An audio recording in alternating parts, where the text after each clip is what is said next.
2019년의 한 해가 첫 주일이 시작이 되었습니다. 새로운 세상이 열렸으니 희망의 새해라고 우리가 말할 수 있을 것 같습니다. 세상적으로 보면 기해년, 돼지의 해입니다. 새해가 되면 사람들이 새로운 목표를 가지고 새로운 결심을 합니다. 어떤 마음으로 살까? 어떻게 사는 것이 좋지? 내 삶의 목적은 무엇일까? 한 번쯤은 새해가 되면 이렇게 자신을 돌아봅니다. 여러분 어떻습니까? 혹시 여러분은 어떤 결심을 하셨습니까? 2019년을 맞아서 내 마음속에 결심이 된 것이 무엇일까요? 또 그 결심을 위해서 나는 어떤 계획을 세우며 어떻게 다짐을 하셨습니까? 새해가 되었으니까 당연히 모든 것이 새롭게 느껴져야 정상일 것 같습니다. 그렇지 않습니까? 새해가 되었으니까 내 마음속에 느껴지는 모든 것들이 새롭다. 그런데 사실 우리가 지나온 삶을 우리가 돌아보면 어제가 오늘 같고 또 내일도 오늘 같은 삶을 살아왔습니다. 여러분 그렇지 않습니까? 어제가 오늘 같고 내일이 오늘 같은 생활. 시간은 흐르고 세상은 변했는데 우리의 삶의 패턴은 그대로입니다. 밥 먹던 대로 밥 먹고요. 차 타고 가던 대로 가고 만났던 사람 그대로 만나고. 사실 우리 인간은 잘 바뀌지가 않습니다. 특별한 사람을 취하고는 대부분 새 것을 좋아하지요. 특별하게 나는 올드원이 좋아, 앤틱이 좋아, 이런 사람을 제외하고는 대부분의 사람들이 새 것을 좋아합니다. 또 새 것을 사용하는 사람들이 시대를 앞서가는 사람이다 이렇게 이야기를 하기도 합니다. 그래서 요즘은 핸드폰이 대세 아닙니까? 스마트폰 하나로 손바닥에 올려놓고 세상을 좌지우지하는 세상이 되었습니다. 그래서 젊은 사람들이 스마트폰이 새 것이 나오면 기를 쓰고 가서 바꿉니다. 어떨 때는 밤중에 줄을 서서까지도 그 폰을 구입하기 위해서 난리를 칩니다. 그러다 보니까 내가 핸드폰을 어떤 것을 가지고 있느냐가 그 사람의 시대적 감각의 바로메터가 되기도 합니다. 요즘은 어떤 스마트폰이 제일 낮은 겁니까? 아이폰으로 치면 X, 10. 사실 기능이 많아도 아무리 많아도 사용하는 법을 모르면 새 것이 소용이 없습니다. 아무리 좋은 것을 갖다 줘도 그냥 사용하는 기능밖에 사용을 안 하니까 새 것에 대한 의미가 없는 것이죠. 그럼에도 불구하고 새 것에 대한 욕망은 누구나 가지고 있습니다. 여러분 돈이 없어서 그렇지 돈만 있으면 새 것을 바꾸고 싶은 마음이 누구에게나 다 있습니다. 부인할 수 없죠. 왜냐하면 새 것을 가지면 기분이 좋지 않습니까? 새 것이 있으면 기분이 좋습니다. 물론 얼마 못 가서 또 그 기분이 사라지기는 하지만은 새 것이 있으면 일단은 기분이 좋습니다. 젊은 사람들은 아직 못 느끼겠지만 나이가 들은 사람들은 젊게 보여요. 이런 소리만 해도 기분이 좋습니다. 겉으로 표현치 않아도 속으로 기분이 좋죠. 왜냐하면 젊게 보이는 것이 나에게는 새롭게 느껴지기 때문에 그렇습니다. 한 80 된 사람한테 한 60 중반밖에 안 돼요 이렇게 이야기하면 그 할아버지 할머니 어떻게 될 거예요? 기분이 좋아지죠. 젊게 보이는 것 나에게 새로운 것입니다. 그래서 젊어지려고 얼마나 고칩니까? 특별히 여자분들 많이 고치지 않습니까? 여기 고치고 저기 고치고. 그러다 보니까 그 사람이 그 사람 같은 시각의 혼란이 옵니다. TV를 보면요 그 사람이 그 사람 같아요. 똑같은 데 가서 고쳤는지는 모르지만은 그 사람이 그 사람 같은 시각의 혼란이 우리에게 옵니다. 물론 그것까지도 우리 자신이 새롭게 되기 위해서 노력한 것이다 이렇게 이야기할 수 있습니다. 새롭게 되기 위한 노력. 그렇죠. 새로운 거 좋은 것입니다. 그래서 많은 사람들이 연초에는 새로운 결심을 합니다. 그래서 나는 이런 결심을 해서 벽에 딱 써붙이죠. 저희 교회 같은 경우에도 새 성구를 드렸으니까 저도 벽에다 붙여놨습니다. 딱 붙여놓고 그것대로 내가 한번 살아봐야지. 또 어떤 사람들은 중요한 고비가 있으면 삭발을 딱 하죠. 머리를 딱 밀고 새로운 각오를 다짐하는 사람들도 있습니다. 여러분, 이것은 비단 개인, 사람에게만 국한된 것이 아니라 사회, 국가 마찬가지입니다. 그래서 우리는 새롭게 되기 위해서 사람들이 주장하는 것이 무엇입니까? 개혁해야 돼. 개혁해야 돼. 세상을 개혁해야 돼. 근데 가만히 보십시오. 과연 우리 인간에게 새로운 것이 있는 것일까? 과연 우리 인간은 새롭게 될 수 있는 것인가? 우리는 새 것을 좋아하며 새로워지기를 갈망하고 있지만, 그러나 아이러니하게도 지난날의 우리의 삶의 모습을 보면 좀 실망입니다. 왜냐하면 매번 매 순간 새해가 올 때마다 우리 그런 다짐을 하지 않습니까? 올해는 내가 이렇게 해야지, 올해는 내가 저렇게 해야지. 그런데 올해도 우리가 그런 다짐을 하는 것을 보니까 새 것이 과연 있을까? 새로워지지 못하더라? 이런 것이 우리가 그동안 살아온 삶의 경험인 것 같습니다.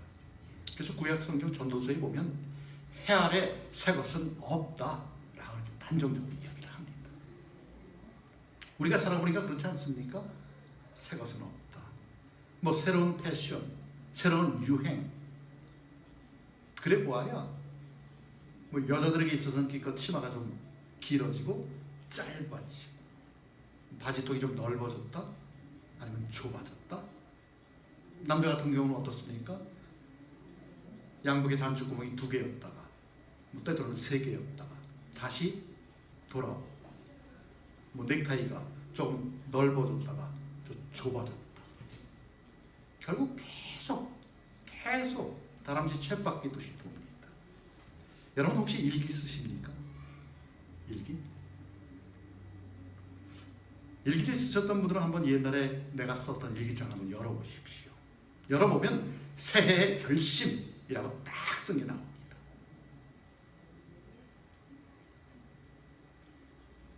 한 번만 그랬습니까? 아니요.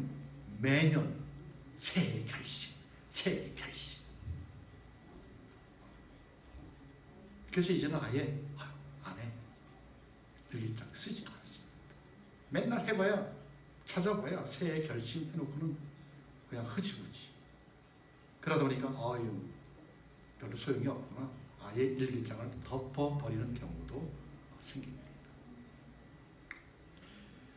사회와 국가, 우리가 살아가는 이 세상, 불공정하고 불공평해. 세상을 개혁해야 돼라고 외쳐오지만, 여러분 그렇게 외치는 사람들, 지도자들, 그들이 바뀌지 않고는, 그들의 집안이 바뀌지 않고는 그 외치는 소리는 그냥 허공에다가 내는 소리와도 같습니다. 여러분 자신이 바뀌지 않는데 어떻게 사회가 바뀔까요? 지도자가 바뀌지 않는데 어떻게 사회가 바뀔까요? 어떻게 국가가 바뀔까요? 특별히 한국 같은 경우에는 대통령들이 얼마나 감옥에 많이 갑니까? 몇 사람 빼놓고는 전부 다 줄줄이 감옥에 갑니다. 자신이 바뀌어야 되는데 자신이 바뀌지 않으니까, 자신이 바뀌어서 개혁을 해야 되는데 자신은 바뀌지 않고 국민들 보고 바뀌라고 하니까 자꾸 그런 현상이 생기는 것이, 교회도 마찬가지입니다. 교회도 지도자가 바뀌어야죠. 지도자가 신이 아니잖아요. 지도자도 바뀌어야 합니다. 리더도 바뀌어야 합니다. 옛날 그대로 내가 배웠던 그대로 그것을 이용해서 계속적으로 하면 어떻게 됩니까? 내려앉는 것이죠. 여러분 내가 바뀌어야 교회가 바뀝니다. 여러분 그렇지 않습니까? 교회가 바뀌어야 내가 바뀝니까? 아니요. 내가 바뀌어야 교회가 바뀝니다. 여러분, 아무리 우리가 신앙생활을 오래 했어도, 아무리 우리가 예배를 오래 참석했어도, 물론 신앙생활에 있어서 어떤 형식이 중요한 건 사실입니다. 중요한 부분을 차지하지요. 하지만 내용이 없는 형식, 변화가 없는 형식은 결국 우리로 하여금 가면을 쓰게 만듭니다. 가면을 쓴 것이죠. 우리는 이 가면을 벗어야 합니다. 이것을 깨트려 버려야죠. 그래서 기독교 신앙은 지금 현재 내가 쓰고 있는 이 가면을 벗겨내는 신앙입니다.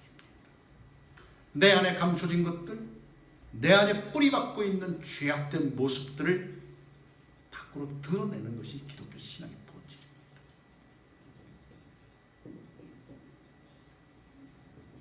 여러분, 이것을 깨트려야 합니다. 내 앞에 가려져 있는 가면들. 오늘 본문 17절은 이렇게 말씀합니다. 그런즉 누구든지 그리스도 안에 있으면 새로운 피조물이라. 이전 것은 지나갔으니 보라 새 것이 되었도다. 아멘. 아멘. 그리스도 안에 있으면 새로운 피조물이라는 이야기입니다. 그리스도 밖에 있으면 아니지요. 세상에 있으면 아니지요. 그리스도 안으로 들어와야 합니다. 여러분, 새로운 피조물,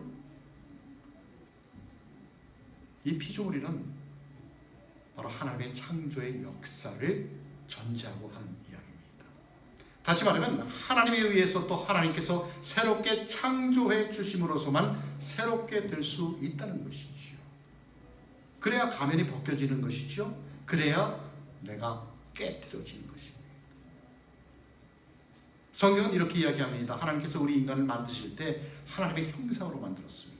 창세기 1장 26절에 이렇게 이야기하죠. 하나님이 가라사대 우리의 형상을 따라 우리의 모양대로 우리가 사람을 만들고.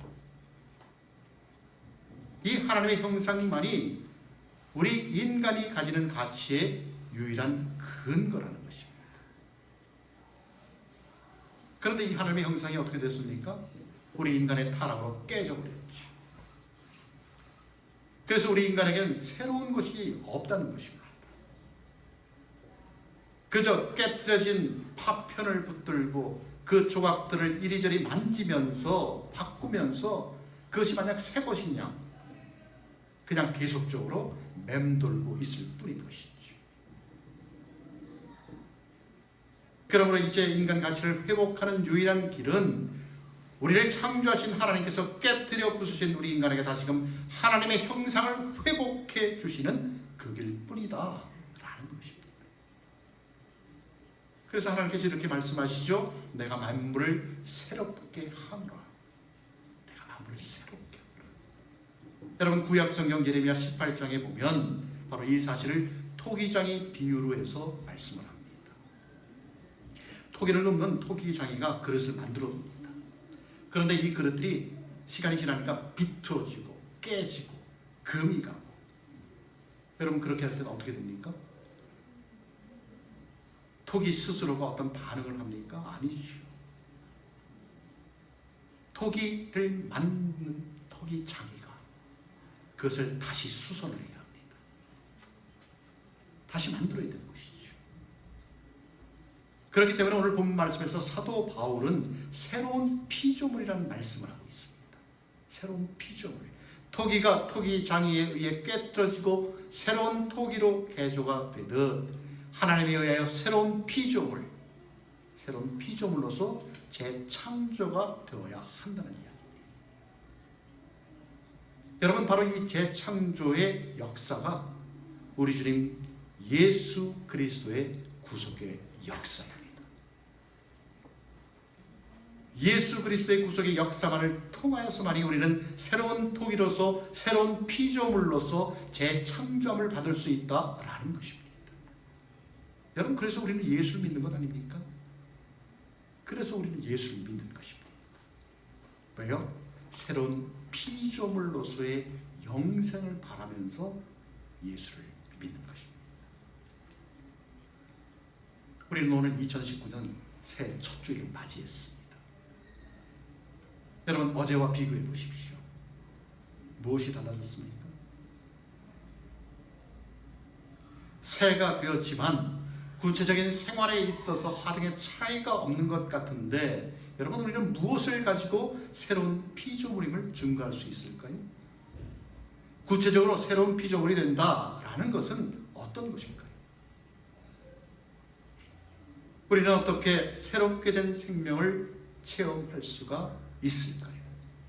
그것은 첫째로, 새로운 피조물이 된다는 것은 우리의 삶의 목적이 변화된다라는 것을 뜻합니다. 우리 목적이 변한다. 목적을 전환함으로 새로운 피조물이 된다는 것이죠. 오늘 본문 15절 말씀에서 이렇게 이야기합니다. 예수께서 모든 사람을 대신하여 죽으심은 살아있는 자들로 하여금 다시는 그들 자신을 위하여 살지 않고 오직 그들을 대신하여 죽었다가 다시 살아나신 이를 위하여 살게 하려 하심이라.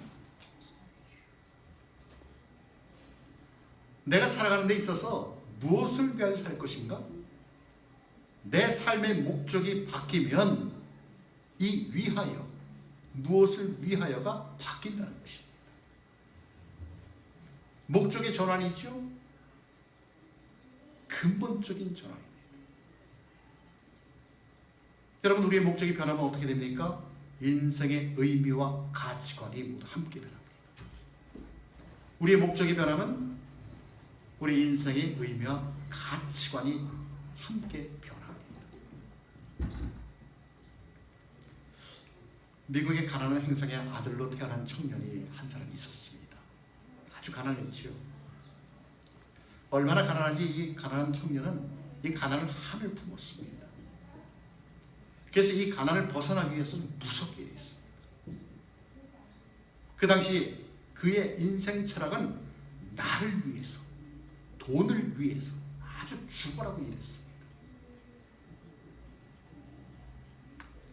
이 청년이 드디어 성공을 해서 미국 석유 사업의 90%를 차지하게 됐습니다. 대부호가 되었죠. 세계적인 부호가 되었습니다. 그러나 그의 나이 53, 이제부터 한창 일할 나이인데 몸과 마음이 심하게 망가져 버렸습니다. 나를 위하여, 돈을 위하여 일생을 그렇게 일해왔으니 여러분, 몸이 얼마나 망가졌을 거예요. 정신적으로 망가졌죠. 심한 노이를 저하, 소화불량, 무력감, 악몽. 그래서 의사에게 찾아갔더니 의사는 병상에 누워있는 그에게 죽음을 준비할 것을 선언합니다. 그렇게 다 이루었는데, 세계적인 부호가 되었는데 이제 살만 하니까. 그랬던 그가 어머니의 유언을 떠올립니다.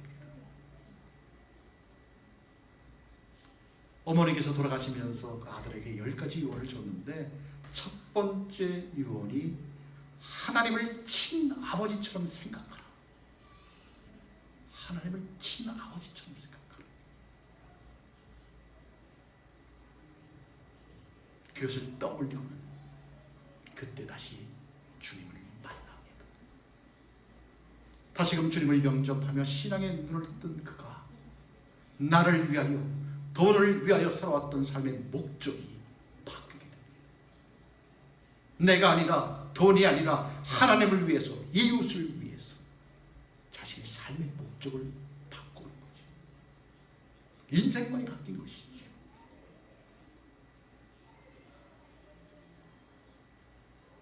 그래서 그는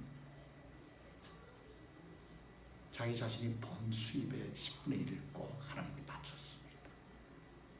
어디를 가도 꼭 본교에서 예배를 드리고. 그래서 그가 시카고 대학을 설립했습니다. 장학재단을 설립하고 뉴욕의 리버사이드 교회를 설립하고, 그렇게 여생을 교육과 선교, 사랑 실천에 열정을 쏟았습니다. 그리고는 의사의 말대로 죽음을 준비하라고 했던 그 사람이 98세까지 장수했어요. 여러분, 그분이 누군지 아십니까? 우리가 잘 아는 석유왕 록펠러입니다. 53세 죽음을 선고받았던 그가 예수를 다시 만남으로 삶의 목적이 바뀌고 인생의 가치관이 바뀌어서 나를 위하여, 돈을 위하여 살았던 그가 이제는 이웃을 바라보고 하나님을 바라보고 선교의 열정을 품고 교육의 열정을 품고 남은 여생을 살았다는 이야기입니다. 여러분, 예수 그리스도를 영접하면 생각이 바뀝니다. 생각이 바뀌니까 인생관이 바뀌죠. 그래서 어떻게 됐습니까? 하나님의 축복의 통로로서 살아가는 사람이 된 것입니다. 여러분, 예수를 믿으면 나에게도 이런 변화가 옵니다. 온전히 우리가 예수를 믿는 그 순간, 그리스도를 나의 주님으로 영접하여 고백하는 그 순간에 실로 우리에게는 우리가 알 수 없는 창조적인 변화가 성령으로부터 이루어진다는 것입니다. 어떻게 해요? 이제껏 자기만을 위해서 살았던 자가 이제는 그리스도를 위해서 사는 자로 전환하게 된다는 것입니다. 자기 자신이 목적이었던 자가 예수 그리스도가 목적이 된 자로 완전히 소속이 바뀌어버린다는 것입니다. 여러분, 이것이 믿는 자의 생활입니다. 새로운 피조물이 된 우리의 생활인 것이죠. 그런데 가만히 보면 우리 한국은 옛날부터 이 샤머니즘이 많이 풍성했습니다. 그래서 가끔 할머니 그리스도인들을 보시면 옛날 생각 그대로 하고 있습니다. 종종 목적은 그대로 두고 방법은 바꾸는 정도의 전환을 신앙으로 오해할 때가 있습니다. 목적은 무엇입니까? 복이지요. 예전에 우리나라 잘 못 살았으니까 그냥 복 좀 주십시오. 좀 잘 살게 해달라고. 우리가 살아가는 세상은 만몬사회 아닙니까? 물질이 좌우할 수 있는 세상입니다. 돈이, 재물이 목적이 되었죠. 그래서 예전에 우리 조상들이 성황당에서 복을 빌 때도 무당을 찾아가서 복을 빌었던 그것도 다 내 복을 위해서 빌었던 것이죠.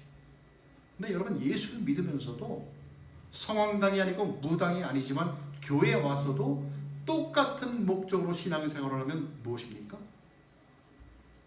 옛날과 똑같죠. 성황당에 가서 비는 것이나 무당한 데 가서 비는 것이나 똑같죠. 왜요? 목적이 복이니까 그렇습니다. 방법만 바꾼 것이죠. 하지만 우리가 크리스찬이 된 것은, 새로운 피조물이 되었다는 것은 그 축복 자체의 뜻부터 다시 해석을 해야 합니다. 그래서 복이란 근본으로 예수 그리스도 안에 있는 것이다 라고 이렇게 우리가 이야기할 수 있습니다.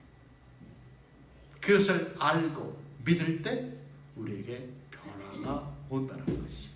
그래서 사도 바울은 사는 것이 그리스도요, 그리스도를 위해서 죽는 것도 유익하다고 이렇게 고백을 합니다.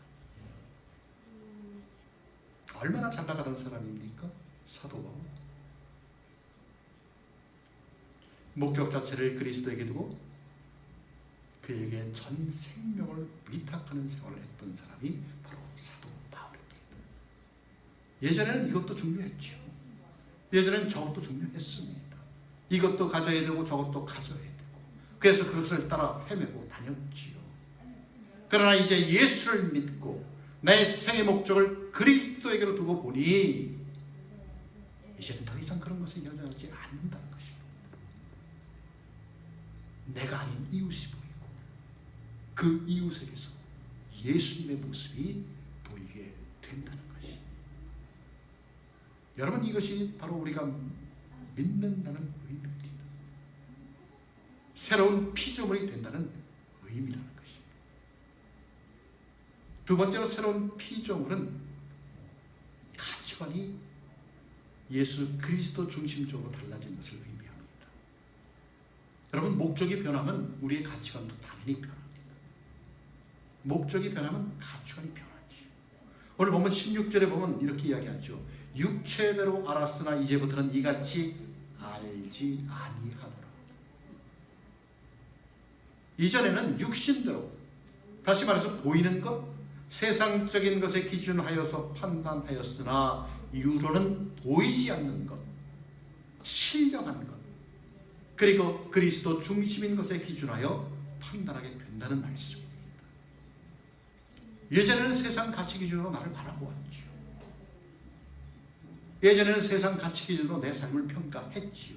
그런데 내가 예수를 믿고 새로운 피조물이 된 이후로는 이제는 세상이 아니라 세상이 가치를 매길 수 없는 그 무엇인 예수 그리스도가 나를 주장하여 그분 안에서 내가 보는 가치의 척도가 달라졌다는 것입니다. 그래서 사도 바울은 빌립보서 3장에서 전에 내가 좋아하고 중요하게 여겼던 것들을 이제는 분토와 같이 배설물과 같이 여겼다고 고백을 합니다.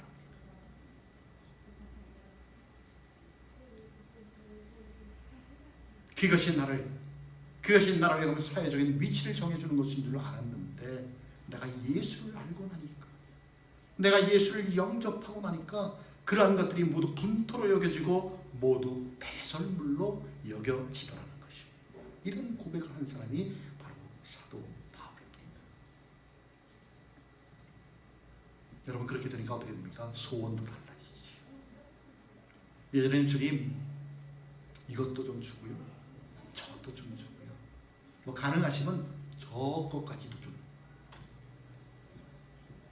그런데 이제는 바뀌죠. 가치관이 바뀌죠. 어떻게 해요? 주님이 이루시고자 하는 일들이 나를 통하여 이루어지게 하옵소서. 이렇게 기도하고 각오한다는 것입니다. 여러분, 그리스도를 믿는다는 것은 이같이 그 마음속의 가치관도 소원도 달라지는 것을 뜻합니다. 그래서 우리 그리스도인들은 이 같은 가치관을 가지고 있기에 주일이면 교회에 나와서 예배드리지 않습니까? 우리의 시간을 내어서 물질과 정열을 바쳐서 헌신하지 않습니까? 봉사하지 않습니까? 새로운 피조물, 이 같은 새로운 가치관을 가지기에 열심히 헌신하면서도 기쁘게 살아갈 수 있다라는 것입니다. 여러분, 실제에 있어서 그렇습니다. 객관적으로 냉정하게 한번 살펴보십시오.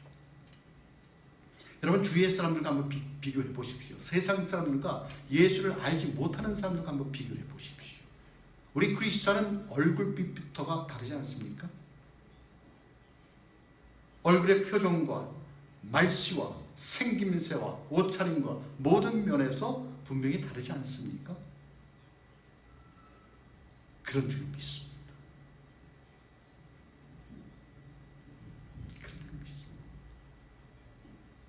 그리고 세 번째로 새로운 피조물이란 우리의 의식 구조가 변화되는 것을 말합니다. 목적이 변화되고 가치관이 변화되고 우리의 의식 구조가 변화되는 것. 여러분, 의식 구조는 자신이 갖고 있는 의식의 됨됨이를 이야기합니다.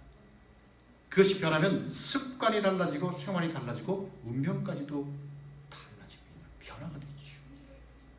새로운 피조물이란 말 그대로 그 의식 구조가 변화되었다는 것입니다. 오늘 본문 13절에 보면 미쳤다라는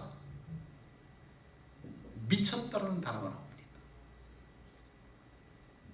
이렇게 이야기하죠. 우리가 만일 미쳤어도 하나님을 위한 것이요. 우리가 미쳤어도 하나님을 위한 것이요. 만약 우리가 미쳤다고 한다면 그것은 하나님 때문에 미쳤다는 이야기입니다. 하나님 때문에. 미칠 정도로 우리 의식 구조가 바뀌었다는 것이죠. 누구 때문에요? 그리스도 때문에. 그리스도 때문에. 그래서 예수를 믿는다는 것은 그리스도에게 미친 자를 뜻합니다. 여러분, 그리스도에게 미쳐보셨습니까?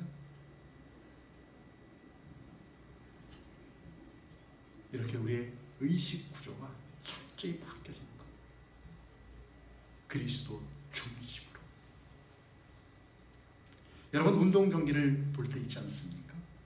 뭐 야구를 보든지 축구를 보든지, 뭐 한국 사람들 특히 축구를 좋아하니까 뭐 월드컵, 이제 뭐 아시안컵이 개최가 되니까 그것을 보면 관중들이 막 소리를 질 때가 있습니다. 뭐 일어서 갖고 난리를 치지요. 와 하면서. 아마 그들이 평소에는 그런 행동을 하지 않았을 것 같습니다. 뭐 평소에도 와와하고 일상생활하는데 그런 사람이 있습니까? 없지요. 운동 경기를 보면서 와와하고 미친 듯이 소리를 지르는 경기에 미치면 그렇게 됩니다. 우리 팀을 응원하면 그렇게 됩니다. 오로지 거기에만 열중하여 설사 주위에서 아무리 강하게 야유를 해도 욕을 한다고 해도 개의치 않습니다. 미친 듯이 합니다. 왜요? 경기에 미쳤기 때문에 그렇습니다. 마찬가지로 그리스도에게 미치는 사람은 이 세상의 문제가 되지는 않습니다. 세상적인 가치 기준의 실패나 어려움, 좌절, 절망 그런 것 따위가 미칠 정도로 그의 마음속에 가득 차 있는 그리스도의 사랑을 끊어낼 수 없다는 것입니다.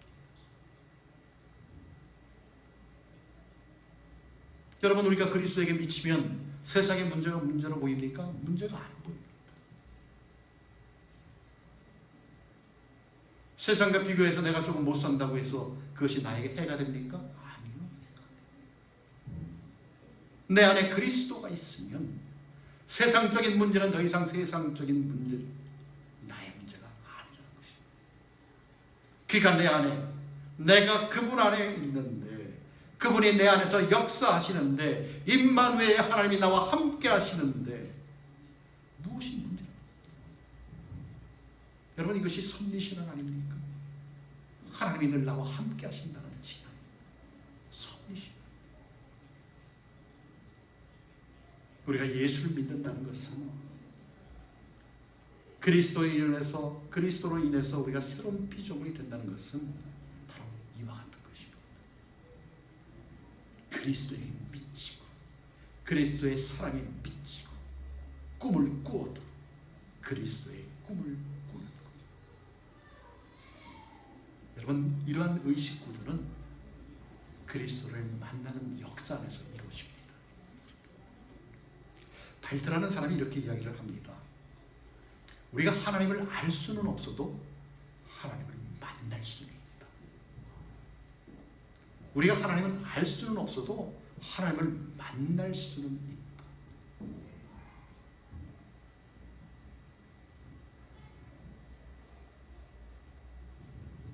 만남은 그분에 대한 종합적인 인식입니다. 말씀을 통해서 만나고, 기도를 통해서 만나고, 찬양을 통해서 만나고, 예배를 통해서 만나고,